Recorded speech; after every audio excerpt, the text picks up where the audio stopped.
Okay, today I'm going to show you how to set up our donut machine. If you have a donut machine like this is your basic setup. So what you do, this is our paddle mover. You're going to hook this on first. You want to make sure that these little flaps, these are what flip the donut in the oil. You want to make sure that they are up, so just lift them up and then you insert it right in. It's pretty easy. Just make sure the flaps are up so it fits in well.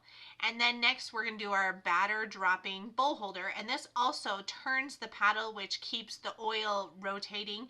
And that paddle basically moves the oil current so that your donuts will cook and float and go the right way. So it rotates the oil to keep it the same temperature, but it also creates a current for the donuts to drop in and flow and cook with.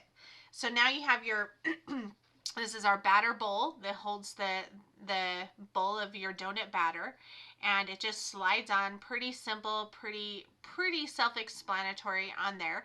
You can turn it so that you can drop the batter in different points of the oil. We usually just kind of center it in the middle.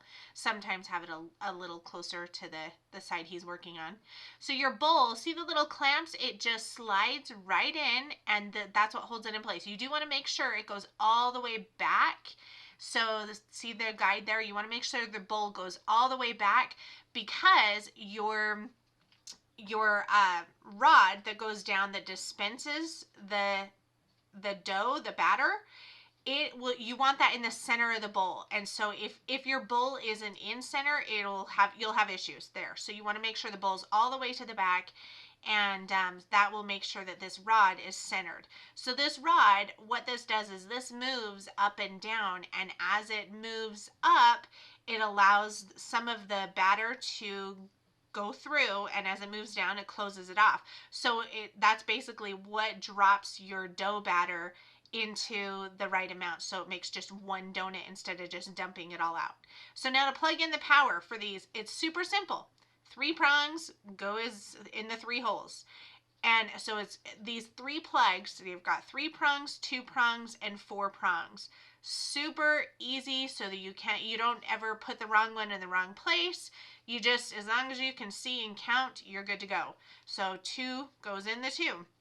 And you want to make sure once you put them on that you thread them, the nut, I guess, you thread it on, so that'll just keep it in place so you don't get shorts or anything comes undone if you bump it or anything like that. So now we got our 4 in the 4, and again, pretty basic, pretty self-explanatory.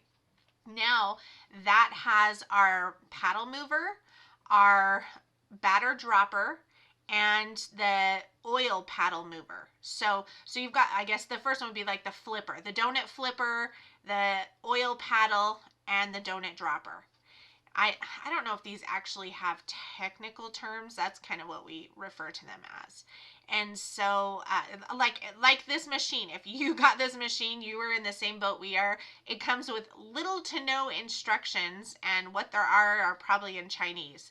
So we've had to figure a lot of this out on our own along the way. So you want to screw these two. You've got your donut flipper and your oil paddle mover and your batter dropper bowl, all that. You want to secure them in. It's got the 2. You probably don't necessarily need the top one. It's more of just like a cap for it. But if you're gonna do a lot, and you don't need tools, they can be hand tightened down. If it's going to be in a bumpy area, there's going to be a lot of movement and stuff, you might want to do a tool to tighten it. But because we move ours and we just set it up for an event or to use once or twice, and then we take it all apart and put it in storage, we just hand tighten them, and that's fine. It's enough to hold them in place, and that's all. It can be a little tricky with big manly hands here, so if you struggle with that's normal. Don't worry about that. We've been there. So anyhow, just because they're in tight spots there. But that's pretty much it. So now that everything is set up, once it's turned on, that oil paddle will start moving and circulating the oil as it's melting and getting everything up to temperature.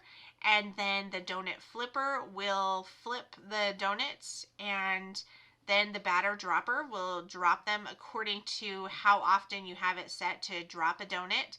You can change up your times, you can change up your consistency and all that. The setting, you want this donut dropper to be about 1 to 2 inches above your oil, and there you go.